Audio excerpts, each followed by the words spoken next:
a gloomy Tuesday night. The rain pattered against the window of my apartment, producing a monotonous, melancholy sound. Looking for a good deal on furnishings to furnish my recently rented apartment, I was going through Craigslist. I found a lot of reasonably priced stuff in the disorganized picture gallery and fragmented explanations, but I had no idea that my life would soon take a dark turn. I was drawn to the listing elegant vintage sofa. Must go ASAP. A stunning vintage sofa that would have looked amazing in my living room was featured in the images. It had an almost unbelievable price tag and was said to be in superb condition. The seller's account was Silent Stranger, and as I contacted them, I couldn't help but feel a little uneasy. The strange username on its own was unsettling, as was the lack of any personal information. But the gorgeous sofa was too good to pass up. In a matter of minutes, Silent Stranger responded and offered to meet that very evening to finish the transaction. I gave my address and said I agreed. Silent Stranger texted me shortly after to confirm the time and location of our meeting. I couldn't help but feel uneasy about his unusually high level of passion when it came to selling the sofa. I made the decision to go ahead with the meeting in spite of my misgivings. As I wandered uncomfortably inside my poorly lit flat, the minutes passed by. The sound of the rain getting heavier provided a spooky background for my anxiety. When the doorbell finally rang, I hurried to answer it.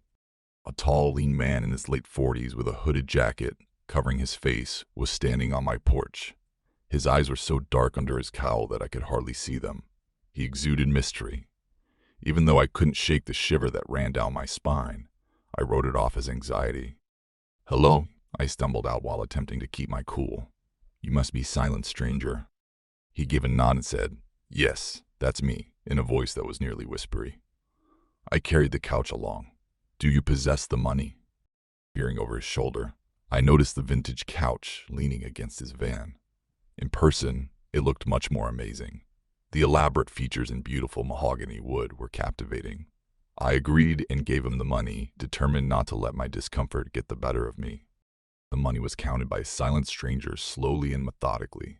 The entire conversation seemed unreal, like though I were watching a tense film.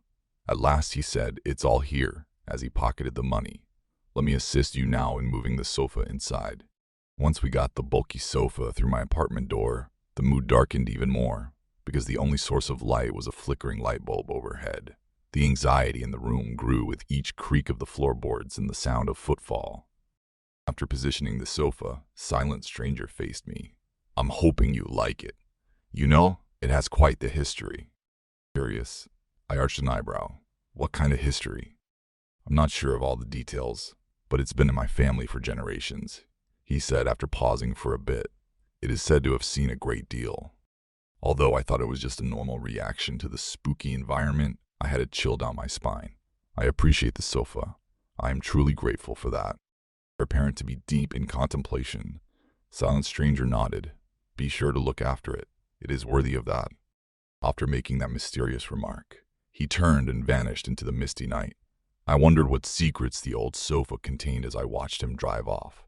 I had no idea that it was the start of my misery on Craigslist. The antique sofa became the focal point of my living room as the days went by, and I got used to my new place. The exquisite carvings and the velvety upholstery were so exquisite that I couldn't help but be in awe of their elegance and beauty. But there was always something about it that unnerved me. I heard a tiny whisper one night when I was lying on the sofa. It sounded like a gentle breath rubbing across my ear. I sat up and glanced around the poorly lighted room, but no one was there. The only sound in the flat was the rain tapping on the window. I attempted to ignore the sound as a fabrication of my imagination, but it persisted. A soft, scarcely discernible voice. The words were too weak to make out, but it sounded like someone was attempting to talk to me. I shook my head in an attempt to get my thoughts straight and concluded that the wind or rain were probably playing tricks on me. I kept watching TV, but the discomfort persisted. I couldn't help but believe that the unusual happenings were caused in some way by the antique sofa. Weeks passed, and the unnerving murmurs persisted. Frequently, I would wake up in the middle of the night to hear what seemed like faint voices coming from the sofa. The sofa even started to appear in my dreams, like though it had some kind of eerie supernatural influence over me. While lounging on the couch one evening, I saw a tiny, concealed space under one of the cushions. I reached inside because I was so curious. I was shocked to feel my fingers brush against an ancient yellow letter. It read as follows and was written in a graceful, flowing cursive. To the person who owns this couch. It's whether you realize it or not, you have become a part of our legacy. This couch has seen plenty of happiness and sadness, as well as revelations and secrets. It bears the load of the present as well as the weight of the past. You have ventured into a realm that is beyond your comprehension, so proceed with caution. This sofa is inhabited by the spirits of people who have sat on it, looking for comfort and revenge. You hear whispers that are the story they have to tell, a mute cry for recognition. Just like we used to be, you are now confined to this sofa. Accept its past because it won't let you leave. Silent stranger. I felt a chill go through my body as I read the letter. The words seemed to be an admission of the paranormal activities and whispers that had disturbed my days and nights. I was bound to the sofa, a silent stranger put it, and I had no idea why, but I couldn't shake the weird connection I had with it. I was curious, so I looked up the background of antique furniture and any ties to Silent Stranger's family, but I was unable to find anything. The Silent Stranger and his family appeared to be a closely kept secret, veiled in mystery. The murmurs persisted, and I was forced to face the fact that something strange and unsettling had happened to my life. I made the decision to tell my close friend Sarah about the odd happenings.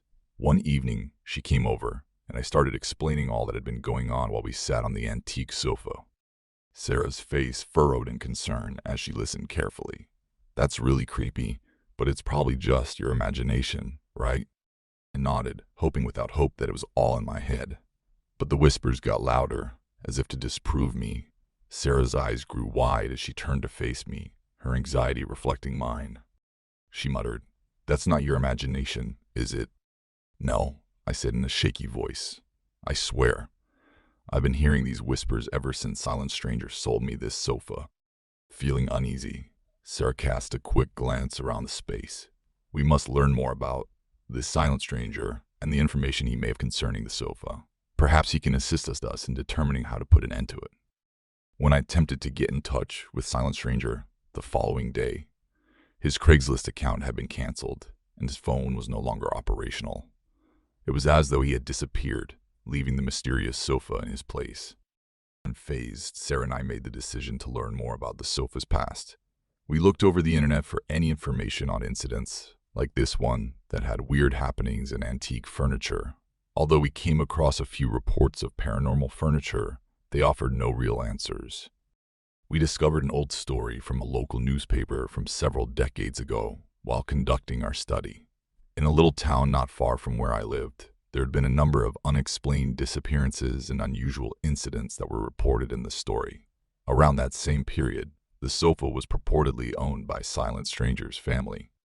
The article described neighbors' experiences, which were exactly the same as mine, of hearing whispers. Some people thought that the disappearance of people could be connected to a cursed piece of furniture that had been in the town for many generations. Sarah and I discovered more terrifying information as we dug deeper into the sofa's past. Its origins were mysterious, and for years, Silent Stranger's family was said to have inherited it as an heirloom. It was said that the whispers were the spirits of people who had passed away after coming into contact with the sofa. Even as my nervousness grew, I couldn't resist the allure of learning the real story behind this supposedly cursed piece of furniture. In an attempt to learn more, we made the decision to travel to the town that was featured in the historical newspaper article. We felt a wave of dread come over us as we got to the tiny, creepy town. With its dilapidated structures and deafening solitude, the location seemed to be stuck in a bygone era. At the hopes of finding some answers, we located the town's records at an old, dilapidated library. The librarian was a thin, quiet woman who didn't appear eager to assist us. Though she insisted that some subjects were better left unsaid, our persistence forced her to divulge what she knew. She took us inside a dingy archive and produced an ancient, frayed journal that belonged to one of the town's historians. The notebook was filled with terrifying testimonies from those who had encountered the evil force of the cursed sofa.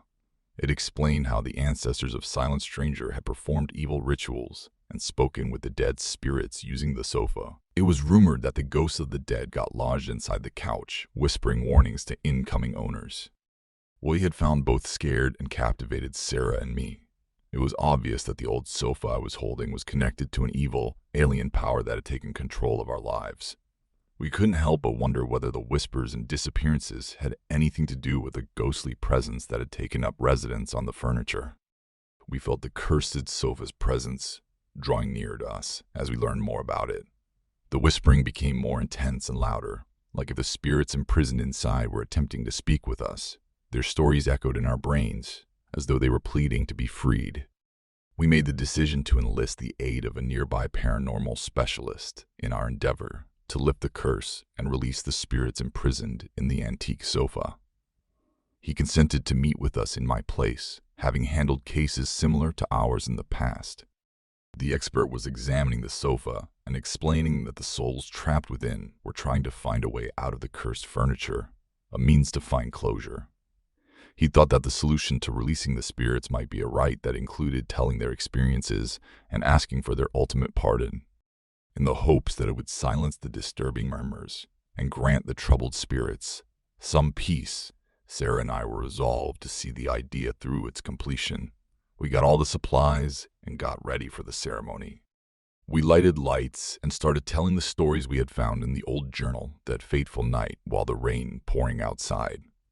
We discussed the enigmatic disappearances, the sinister ceremonies, and the agony of the people confined to the sofa. As we carried out the ritual, the mood in the room darkened and the murmurs coming from the antique sofa got louder and more agitated. The spirits appeared to be responding to our words, pleading for acceptance and forgiveness. A sudden blast of wind, as the ritual was coming to a close, blew out all the candles, leaving the chamber completely dark. The murmurs from the couch intensified, and I felt a cold hand swipe across my cheek. I was terrified, knowing that something strange was taking place. The old sofa was gone, and the room was empty when we ignited the candles again. Our stunned and bewildered state was caused by the disappearance of the cursed piece of furniture. The paranormal specialist clarified that although the ritual had succeeded in releasing the spirits, there was a cost.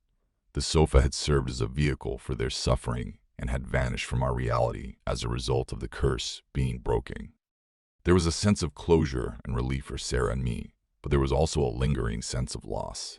The eerie murmurs that had followed us for so long had vanished too, along with the antique sofa.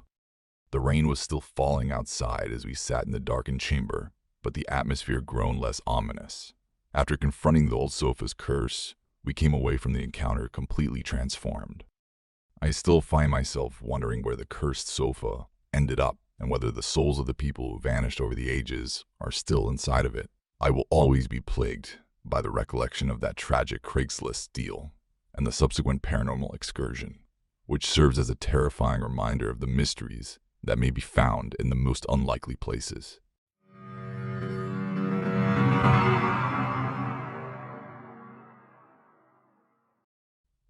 Craigslist has emerged as the go-to resource in the digital age for locating odd jobs, part-time occupations, and, well, pretty much everything.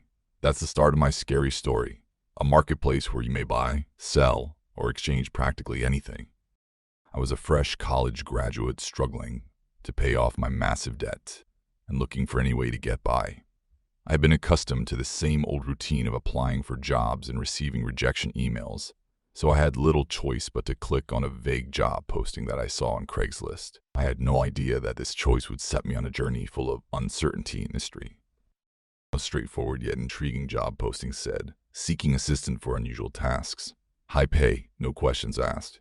It was difficult to turn down the large salary offer, and the no questions asked clause just made things more mysterious. I responded to the advertisement since my curiosity overcame me. So it didn't take long for me to get a reply from enigmaticemployer@gmail.com. The message was brief, but made clear how urgent it was. Meet at the corner of Oakwood and Thornhill Streets at 9 p.m. tonight. Carry a torch with you. The location was close to my place, and the allure of instant money was too much to resist. Even though I was a little nervous, I made the decision to go for it. I ended up at the lonely intersection of Oakwood and Thornhill Streets as night fell.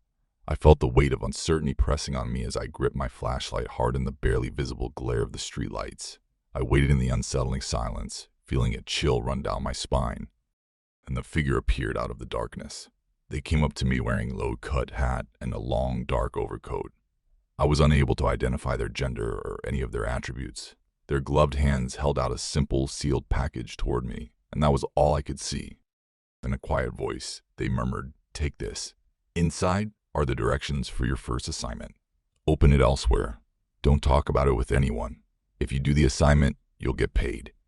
They then turned around and vanished back into the night. I felt as though I was in a spy film during the entire interaction, yet the package I was holding was real. I went back inside my flat as soon as possible, cautiously opened the envelope and took out a note. To put it mildly, the directions were confusing. Tonight, head to the clothes factory on 5th Avenue. Remember to include a notebook and a flashlight. You will locate a locked door in the factory. Discover the key, then open it. Take note of whatever you discover within. Upon completion, you will receive payment. Despite the strange nature of the assignment, I was forced to complete it because of the high compensation. Taking out my pen, notebook, and flashlight, I made my way to the dilapidated factory. When I got closer to the dilapidated building, the night was cloudy and the wind howled through the deserted streets. On factory, with its broken windows and dark entryway, was a sight to behold. My flashlight could hardly shine through the pitch-black interior, but I stepped inside very carefully. My heartbeat accelerated as I traversed the large, reverberating area, and the flooring creaked beneath my feet. Finally, as I descended down into the facility, I came across a door that was secured with a strong padlock. All I could do was look for the key. My situation's actual horror started to become clear during this search. There appeared to be a lot of strange and unsettling artifacts in the factory. The room was filled with rusted tools, abandoned machinery, and cartons that were clearly empty. But the doodles and mysterious symbols scribbled all over the walls were what really gave me the creeps. I couldn't get rid of the feeling of fear they gave me since they appeared to be some sort of esoteric markings. I searched for hours before discovering a little key concealed in a manufacturing corner. I went back to the locked door and gingerly inserted the key into the padlock, my heart hammering. The lock clicked open as I twisted it, and I cautiously pulled the door open. Inside, I discovered a tiny, poorly lighted room. The place appeared to be some sort of temporary office, and the air was stale. In one corner was a desk covered in papers and notebooks, and on the shelves were odd artifacts and folders. In addition, there were rows of ancient, dusty PCs with animated screens. I was aware that I had to follow my orders and document everything. I got out my pen and paper and started writing down what I observed. Complex mathematical formulae, figures, and incomprehensible scribbling were all scattered across the desk's papers. I got chills reading the journals since they were filled with pictures and mysterious symbols that covered page after page. Files that were on the shelves were just as confusing. They included information on weird happenings, conspiracies, and unexplained phenomena from all across the world. This chamber seemed to be a center of hidden information, a storehouse of the inexplicable. I couldn't get rid of the feeling that I was being observed as I recorded my findings. My suspicions were heightened by the gloomy surroundings and low lighting, and I couldn't shake the feeling that someone or something was hiding in the shadows. Once I finished my notes, I turned to exit the room, but my flashlight died as I stepped back into the factory. My hands trembling, panic struck as I fumbled for my extra batteries. I sensed an oppressive presence as the darkness enveloped me, giving me the impression that the factory had come to life. When my flashlight did, at last, come back to life, I saw something that scared me. The weird inscriptions and symbols on the walls had started to glow, filling the facility with an unsettling, otherworldly light. It appeared as though the chamber I had just exited served as a doorway to a strange universe. I couldn't get the impression that the factory was the face of some evil entity. With my heart thumping fiercely, I dashed to the door and fled into the darkness. As I ran, the ominous glow of the factory's symbols followed, casting long, menacing shadows that seemed to be reaching out to grab hold of me. I was so relieved to be back in the protection of my apartment. I'd finished the odd assignment and made all the necessary documentation. I was looking forward to receiving the promised compensation and was expecting that this strange experience would soon come to an end. Weeks passed and still there was no sign of the enigmatic employer. I made fruitless attempts to get in touch by sending emails, but I got no answer. The big salary that had been promised had evaporated into an eerie silence. I started to wonder whether this had all been a big convoluted scam. My dreams were still filled with the creepy symbols from the factory, and I was always filled with fear from the cryptic messages that had guided me to the abandoned structure. I couldn't help but wonder who or what had been responsible for the terrifying duty and the mysterious employment offer. I came onto a topic in a deep web forum one day while searching the internet for solutions. The post inside this intriguing web of intrigue named The Enigma of the Abandoned Factory showed that I wasn't the only one who had fallen for it. Individuals from all over the world have been pulled to identical tasks, each one as strange and unpleasant as the last. The employer, whose name remained a mystery, and the promise of great income were the constant threads. A few had gone to abandoned structures, while others had investigated strange conspiracies and mysterious occurrences. The accounts in the forum presented a horrifying image of people who had come into contact with a dark and mysterious energy that was beyond comprehension. Many of the people who took part in these duties had experienced mysterious, occasionally even unearthly events. The mysterious job offers were obviously a part of a wider, more intricate web of secrets. People had disappeared, leaving no sign of their whereabouts. Some claimed to have had intense hallucinations and nightmares, feeling as though finishing the tasks had let loose a malevolent power.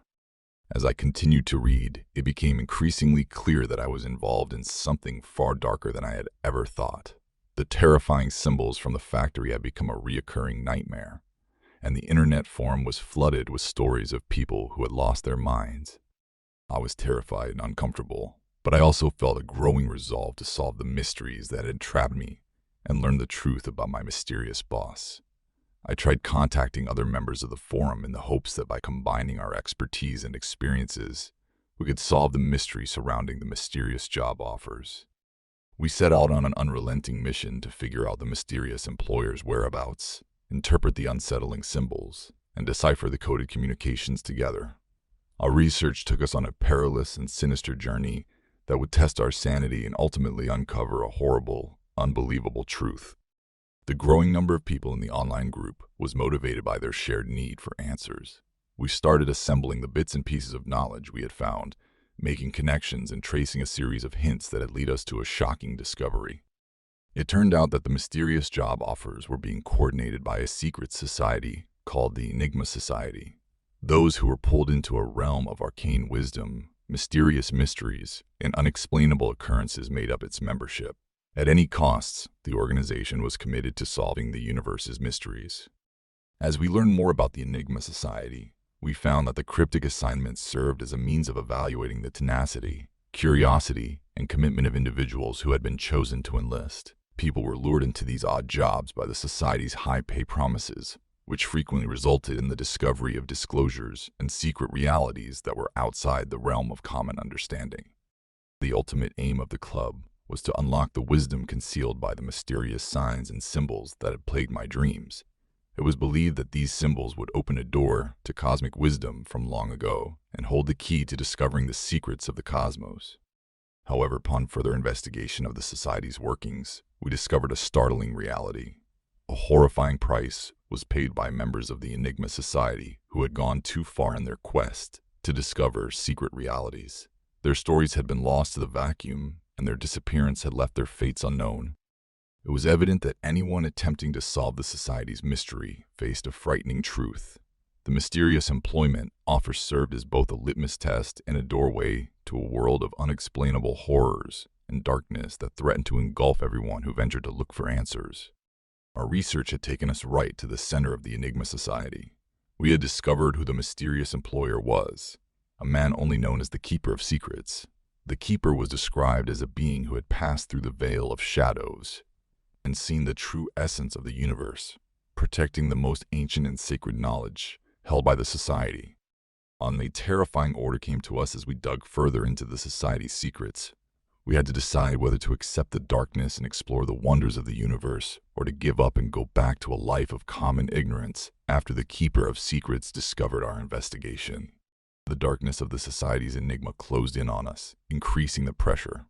The lines separating reality from the unknown grew thinner as the eerie symbols from the factory appeared in the corners of our vision. Ultimately, a few of us decided to press on with our investigation into the mystery, while others withdrew out of terror for what might be around the corner. The Keeper of Secrets' murmurs rang in their heads, pushing those who persisted to the verge of insanity as they became trapped in a web of unspeakable atrocities and unexplainable happenings.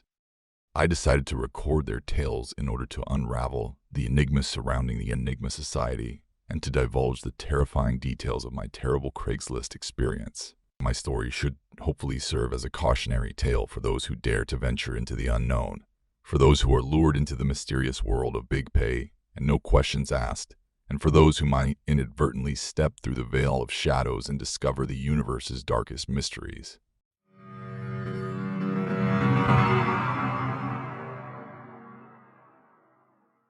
The internet is a big and enigmatic area where people's genuine identities are frequently hidden by their anonymity. It's simple to get sucked into the murky depths of the internet in your search for offers and chances. This is the account of how I came into a bizarre and unsettling reality that I could never have predicted through an apparently harmless Craigslist ad. I need a replacement mirror. I was excited to discover a replacement that would go with the design of my modern flat because my old one had broken in an odd accident. One evening when I was browsing Craigslist, I came across a listing that drew my attention. The advertisement showcased a mirror that was deemed exquisite and unique, yet still had a reasonable price. I had never seen a mirror like the one in the advertisement. It was a big, elaborate artwork with a detailed wooden frame. The eye was drawn in by the unusual, almost hypnotic patterns etched delicately into the frame. The description stated that the mirror was imported from an Eastern European antique shop, which piqued my interest. It also looked interesting. I immediately got in touch with the seller, a user going by the moniker Vintage Mirrors 2020. They were quick to reply and set up a time to see the mirror in person. It seemed like a routine transaction, so I thought I was just buying an interesting piece of furniture. I had no idea that the mirror I was going to purchase had a sinister backstory that would cause reality to collapse. We made plans to meet in a plain storage facility outside of town. Since they didn't have much room in their flat, the vendor had told me that here was where the mirror was kept. Although it seemed a little strange, I dismissed it as the peculiarities of Craigslist deals and didn't give it much thought. When I arrived at the storage facility, the salesperson, who went by Jason, welcomed me. His approach was warm and professional, and he seemed to be in his mid-30s. Jason showed me to a poorly lit storage room with a mirror leaning against the wall. In person, the mirror was much more stunning. Its glass seemed to sparkle with an otherworldly quality, and its oak frame was exquisitely crafted. I'd had a strong emotional bond with the piece, which was quite exceptional. I gave Jason the agreed-upon cash sum and consented to buy the mirror. I couldn't help but experience an odd feeling as I walked out of the storage facility carrying the mirror. The mirror seemed to be calling out to me. Its presence was ominous and uncomfortable. I dismissed the sensation as just jitters, however, and went on my way. I hung the mirror in my living room as the focal point of my decor as soon as I got home. Although its elaborate frame gave the room a refined feel, there was still something about it that made me uncomfortable. It seemed as though there were mysteries lurking in the mirror's reflection, secrets just waiting to be discovered.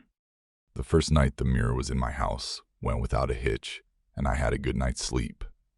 But as the days went by, I started to go through a weird sequence of events that would send me into a terrifying spiral.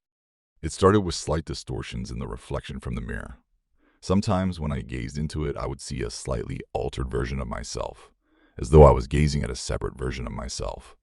At first, I wrote these events off as my imagination, or just tricks of the light. But the chaos in the mirror quickly got worse. I would see glimpses of dark shapes, barely distinguishable but unmistakably ominous, lurking in the reflection. I would be frozen in terror as these apparitions would appear for a split second before disappearing. The days stretched into weeks, and my obsession with the mirror grew.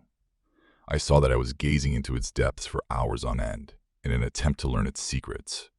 I was fascinated and afraid at the same time, as if the mirror had turned into a portal to a different world. Looking into the mirror one evening, I witnessed a terrifying scene that would always be in my nightmares. My own reflection twisted and twisted, a monstrous, lengthy arm reaching out of the glass. Its bony digits scraped the mirror's surface, perhaps attempting to pierce my reality. Trembling, I staggered backward, heart palpitating as I saw the terrifying reflection disappear into the glass's depths. The mirror appeared to have sprung to life, its evil influence becoming irrefutable. I was desperate for answers and sought out to Jason, the vendor, out of fear for my sanity. But when I tried to reach him, there was no response. When I looked for his Craigslist listing, I discovered that it was no longer there, as if it had never been. I looked to the internet for solutions out of desperation and fear. In a paranormal community, I came upon a thread where people were discussing their experiences with the mirror I had purchased. Their accounts, which told of warped reflections, eerie apparitions, and a malicious energy that seemed to emanate from the mirror itself, echoed my own. In particular, a user's post gave me the goosebumps. It told of an experience with a menacing creature that had appeared out of the mirror, a creature that appeared to be a part of a world other than our own. Like the sensations I had been feeling, the thing had muttered cryptic words and left a sense of impending doom behind. The post was flooded with requests for assistance and cautions, with several members suggesting that the mirror be thrown away in order to free oneself of its evil influence. Everyone agreed that there was an evil force beyond explanation within the mirror. I made the decision to follow the advice and get rid of the cursed mirror as my fear increased. However, the mirror resisted me when I tried to take it down from my wall, acting as though it were against me. It appeared as though the mirror had evolved into a villainous force sworn to maintain its control over my world. I finally gave in to desperation and used a friend's assistance to remove the mirror from my flat by wrapping it in blankets. We moved it to the street, where I had scheduled a removal company to come take it away. With every stride, the mirror seemed to be fighting against us. Its presence was becoming more and more oppressive. I couldn't help but feel relieved as we waited for the trash service to show up on the pavement. I thought I was free of the mirror's evil power now that I no longer owned it. However, my solace was fleeting. A loud, unnatural scream broke the silence as the disposal service loaded the mirror onto their vehicle. It sounded like a howl from the bottom of an unfathomable hell, one of sheer misery and torment. My friend and I were rendered speechless, unable to process the horrors that were taking place. The air surrounding the mirror crackled with evil, and it seemed to pulse with an alien glow. The mirror broke in a moment, the glass bursting into numerous fragments that flew in all directions. As if they were alive, the shards seemed to bend and warp before raining down on us. I was horrified to see the glass shards piercing the disposal service employees' bodies as I felt the glass piercing my skin. Their anguished screams pierced the atmosphere as the evil mirror power took its vengeance. I left a path of horror and blood behind as I ran from the scene, amid the mayhem and panic that ensued. The image of the broken mirror and the evil force it had released remained with me. I will always be haunted by this nightmare, which served as a terrifying reminder of the evil that existed outside the confines of our world. Following the incident, I noticed that the mirror's Craigslist listing had returned, seemingly never having been taken down. It was as if the mirror itself had made a comeback to the virtual world, prepared to trap yet another gullible person. The evil mirror and the nightmares it brought into my life have tormented me. I tell this tale to serve as a cautionary tale for people who trawl the depths of the internet in quest of offers and possibilities. The internet is rife with mysteries and perils that have the power to break through our perception of reality and send us into unimaginably horrific situations. Watch out for the evil mirror and the mysterious forces that could be hiding behind it. It is a mirror of the evil lurking behind the surface of our digital world, a darkness that has the power to engulf us should we venture too far into its depths.